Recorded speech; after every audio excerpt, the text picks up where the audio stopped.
Bonjour à toutes et à tous, j'espère que vous allez bien. J'ai sorti une vidéo où je vous montrais mes 9 pronostics sur la Bundesliga. Ici, je vais vous parler des 10 pronostics pour la Liga. Donc ça commence ce soir à 19 h et ça finira le jeudi à 20 h 30. Donc j'espère que ça va vous plaire. Comme d'habitude, on part sur triple, double et simple. C'est très rare que je fasse une vidéo sur la Liga, donc on verra bien mes résultats. Et on commence tout de suite avec Real Valladolid face à Elche. Donc je sais pas si ça dit comme ça ou si ça dit Elche. En tout cas, du côté de Valladolid, on a énormément d'absents, 10 joueurs absents, dont leur meilleur buteur, si je dis pas de bêtises. On l'a même pas. Non. Je sais pas si Marco André c'est leur meilleur buteur qui est pas là. Il y a Jota qui est pas là. Du côté de Edge, on a 7 joueurs absents. Alors beaucoup c'est pour des blessures, très peu pour le Covid, donc c'est quand même assez rassurant. Entre ces deux équipes, donc ils ont joué tous les deux la Coupe du Roi, où ils ont tous les deux, Valladolid l'a remporté. Du côté de Elche, ils ont perdu 2-0. Entre ces deux équipes, on a de tout. Voilà, beaucoup de nuls. Et pour ce match, j'ai envie de tenter ça. J'ai envie de tenter un petit match nul entre ces deux équipes. C'est un match bas de tableau, le 17e qui reçoit le 18e. Une équipe de Elche qui fait beaucoup de matchs nuls. Donc je vais tenter le match nul tout simplement. On continue. Cadix qui reçoit l'Evente. Donc c'est parti. Donc là, niveau cote, l'Evente est donné gagnant. Niveau classement, Cadix est devant. Pas mal de matchs nuls également pour ces deux équipes. L'Evente est peut-être en meilleure forme actuelle que Cadix. Pour ce match, je vais prendre la double chance, l'Evente ou match nul. On arrive à Alaves face au FC Séville. Le FC Séville qui a 4 absents. Du côté d'Alaves, on en a seulement 2. Attention tout de même, parce que niveau confrontation, Alaves arrive facilement à accrocher le nul face à cette équipe de Séville. À domicile, ils sont pas dégueulasses du tout. Séville, à l'extérieur, ils ont un petit peu plus de difficultés. Mais je vais quand même donner l'avantage au FC Séville. On passe aux matchs qui auront lieu demain, donc mercredi. On commence avec Retafe qui reçoit Huesca. Donc Huesca, si je dis pas de bêtises, ils sont actuellement dernier du championnat avec seulement une victoire et quand même 9 nuls. Donc c'est l'équipe qui fait le plus de nuls. Ensuite c'est Villarreal avec 8 nuls. Retafe, ils sont 13e, 5 victoires, 5 nuls, 7 défaites. C'est deux équipes qui marquent très peu de buts.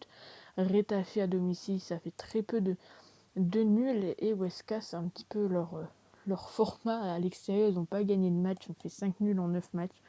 Retafe viennent de gagner face à Elche. Du côté de Huesca, ils ont perdu face à Betis. On va donner l'avantage aux locaux. Voilà, côté à 1,93. On continue avec Betis qui reçoit le Celta Vigo.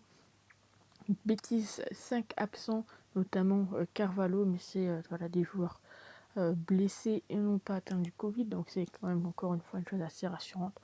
Du côté du Celta Vigo, c'est 3 matchs de compétition confondus. Ils n'ont pas gagné, donc depuis la nouvelle année, Celta Vigo n'a pas remporté de match. Entre ces deux équipes, il y a également un peu de tout. Mais voilà, Betis sont quand même en meilleure forme que le Celta. Mais pour ce match, je vais partir sur le Betis ou la victoire du Celta Vigo. Donc pas de match nul. On continue avec Villarreal face à Grenade. Donc Villarreal, c'est comme j'ai dit tout à l'heure, une des équipes qui fait le plus de matchs nuls, 8 matchs nuls. Du côté de Grenade, ils sont quand même actuellement 7e à seulement 3 points du FC Séville. Entre ces deux équipes, il y a eu quand même pas mal de confrontations. Avantage tout de même pour Villarreal. Donc je vais partir là-dessus sur Villarreal ou le match nul. Tout simplement pourquoi? Parce qu'il y a pas mal de nuls entre ces deux équipes et Villarreal à domicile, c'est soit victoire, soit match nul. Ils n'ont toujours pas fait de défaite à domicile et je ne les vois pas faire une défaite face à Grenade, même si ça serait quand même une très grande surprise. On continue. Valence face à Osasuna. Valence actuellement en difficulté. C'est assez étonnant de voir cette équipe à ce niveau. Ils sont 14e, 4 victoires, 7 nuls, 7 défaites. Osasuna, ils sont avant-dernier, donc avantage tout de même pour Valence. Ils viennent de faire nul et victoire en plus sur les 2 derniers matchs, donc c'est assez rassurant à domicile. Mais par contre, voilà, à domicile, Valence a des difficultés, mais ils n'ont jamais perdu face à Osasuna. Enfin, la dernière fois, c'était en 2004. Donc sur les 10 dernières années, Valence n'a pas perdu contre Osasuna. Donc je vais tenter la cote à 2, la victoire de Valence. Et on finit avec Eibar qui reçoit l'Atlético Madrid. Et l'Atlético Madrid, c'est actuellement les champions de cette Liga. Selon les prédictions, ça serait eux qui finiront champions. Ils ont actuellement seulement une petite défaite. Et c'est à l'extérieur. À l'extérieur, ils prennent très peu de buts. Du côté des Barres à domicile, c'est catastrophique. Je vais partir tranquillement sur la victoire de l'Atlético. Donc voici mes pronostics. Donc il manque le Real et le Barça, bien évidemment. Donc le nul entre Real Valladolid, Elche, Cadiz, Levante, ou nul, Séville, Retafe, Betis ou Celta, Villarreal ou match nul, Valence et la victoire de l'Atlético Madrid. N'hésitez pas à me dire selon vous quel est le match le plus sûr.